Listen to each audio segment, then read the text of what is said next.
Hello, I'm Tom from Life is Terrible Toys, and in this video I wanted to go over how I created the SKELEZILLA action figure. The idea for him was just, what if Skeletor dressed up as Godzilla for Halloween, and I tried to go from there. And what we're going over now are all the source pieces I used to make this figure.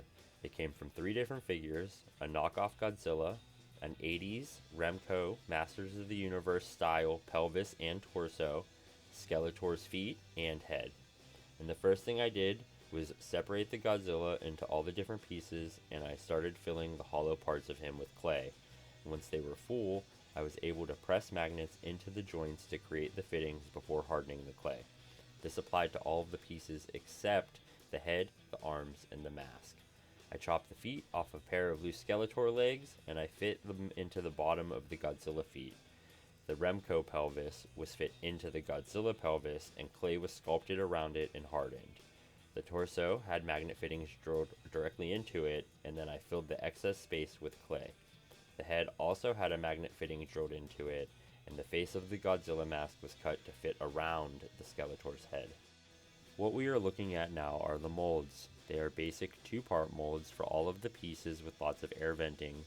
They are made from Smooth On 20T, a very fast setting silicone.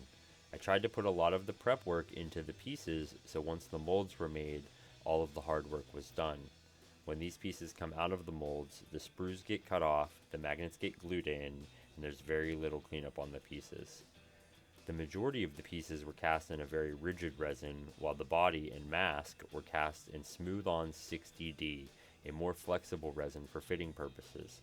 Overall, these molds were very cooperative with only a few bad casts. While there isn't a whole lot more to say about these molds, I can take this time to say that I am way more active over on Instagram.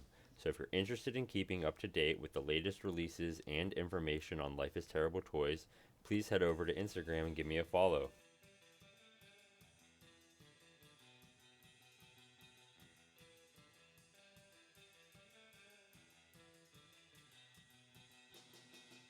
And here we have the completed figures. There are 9 total pieces with 12 magnets and a removable mask. There were initially 5 blue, 5 green, 1 glow in the dark, and 1 orange figure. They came bagged with a header card and 3 stickers in 3 different sizes, designed by the artist Non-Heinous. I'll leave a link to his Instagram down in the description. I was also able to put together 1 extra figure from spare pieces that I've sprayed with primer, and he's ready to be painted. I haven't decided how I want to paint him yet. And that's everything. I appreciate anyone taking the time to watch this, and if you have any more questions, please leave them in a comment below. Thank you, and have a great day.